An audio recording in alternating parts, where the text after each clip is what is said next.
Saturday night in Paris could be not just magnifique, if you're French, potentially, could also be historique as well. Super Saturday, or, well, as they call it in France, samedi super. If in doubt, just change the words into the other order and put on an accent, and you're halfway there to speaking French. But it could be a very, very special night on lots and lots of levels. So I thought I would run through some of, and again, I'm stressing this is potential outcomes. That France will be taking nothing for granted whatsoever, nor England or Ireland for that matter, all of whom could actually win the Six Nations Championship. I mean, technically speaking, Scotland could also win the Six Nations Championship if they beat France by 54 points, and England and Ireland both lose. I mean, by all means, put a few pennies on that with the bookies. You'll get really good odds. But you might as well just burn your money instead, because it's not going to happen. But please give your thoughts to this in the comments down below.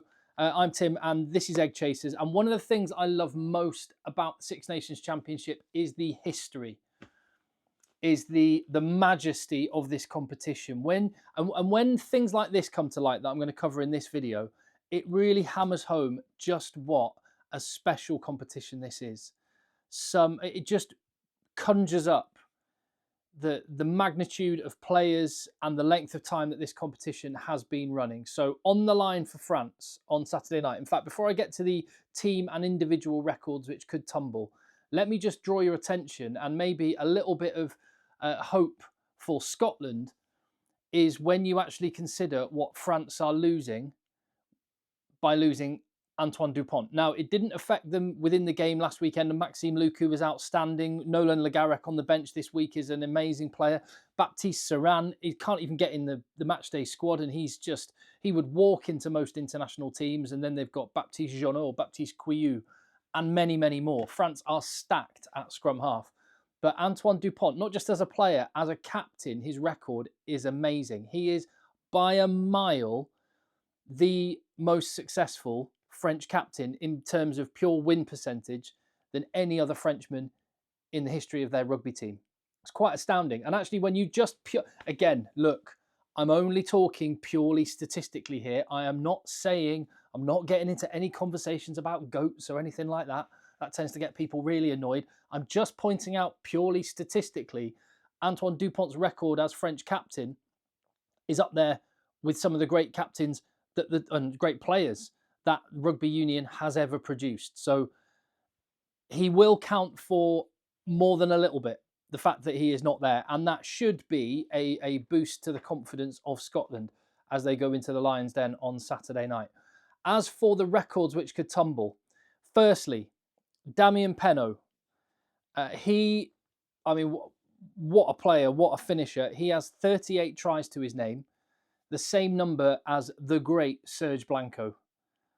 One of, if not the greatest French player of all time.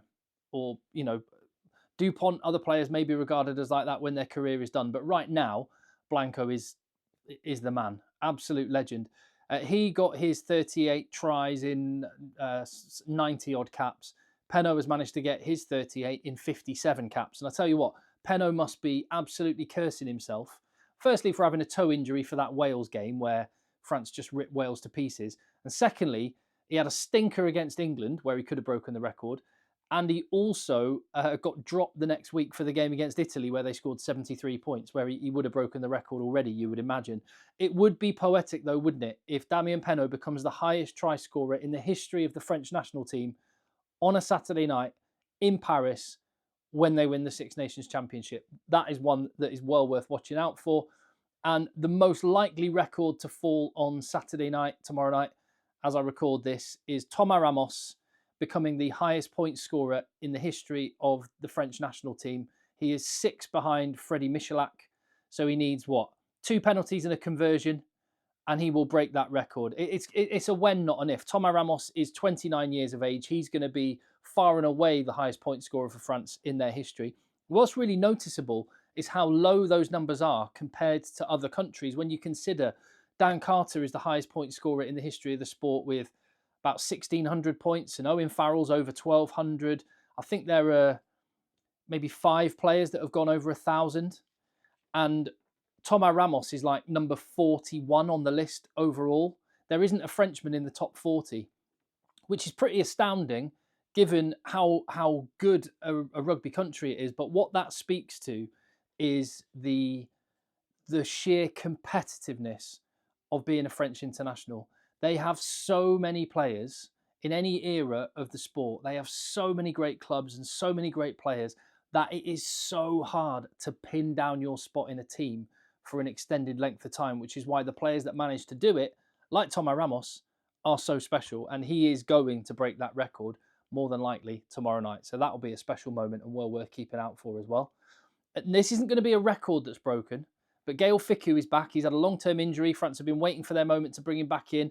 Pierre-Louis Barrassi's unfortunate concussion means now is the moment. Fickou is straight back in, and he is going to go clear in 4th place ahead of Serge Blanco as one of the most capped French rugby players of all time with his 94th Test appearance. Again, what is really noticeable when you compare it to other countries is how few French centurions there are. Only Philippe Sella and Fabien Pelouse have gone over 100 Test appearances for France. Again, underlining the point that it is so hard to keep your spot in the French team due to the level of competition. And Gaël Fickou, I said this on a video the other day, always surprises me. He's only 30. He's been around since he was 18 and he's still on the scene now. And he has got a very good chance. What is he? 18, 25, 24 after this Saturday, caps away from equaling. So 25 away from becoming outright after Saturday, 25 more from becoming the all-time French most appearances. He's got a chance of getting that. And what an awesome player he is. So big moment for Gaël Fickou in the team. This one I absolutely love. And this is one of those records that just hammers home the history of this competition. Louis Bielbiere, who is sat on 7 tries in the competition so far, and is whatever happens on Saturday night, I think it's out of Louis Bielbiere and Tom Curry for player of the tournament. I think they've been the 2 best players in the competition. Probably go for Louis Bielbiere, whatever happens on Saturday night, unless Tom Curry has like the game of all games. 7 tries. He is 1 behind, so 2 tries for Le Beep Beep, and he will go clear as the most tries in a competition in the history of the sport. The record, which is still held by Cyril Lowe of England, is a record he got when it was a 5 nations competition in 1914. A record that has stood for 110 years.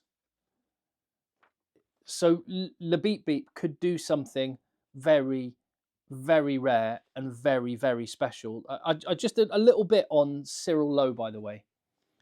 Rugby, when you look back down the history, rugby has some incredible people that have played our sport. Cyril Lowe would have got many more caps for England were it not for the fact that after this 5 Nations Championship, as it was, World War I broke out, where Cyril Lowe flew planes in World War I with much distinction as well. He got 2 military crosses for his actions. He rose to the rank of flight lieutenant eventually in the Royal Air Force. He died aged 91 in 1983.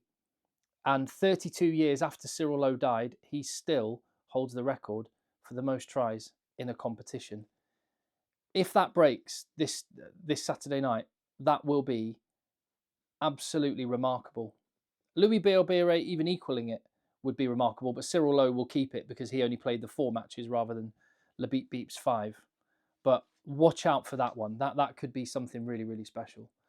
And France, this is probably the toughest of the records to get that is on the line. But who knows, if France have an inspired performance, it could tumble too. And you'd think if this one tumbles, then probably all of the others will tumble as well.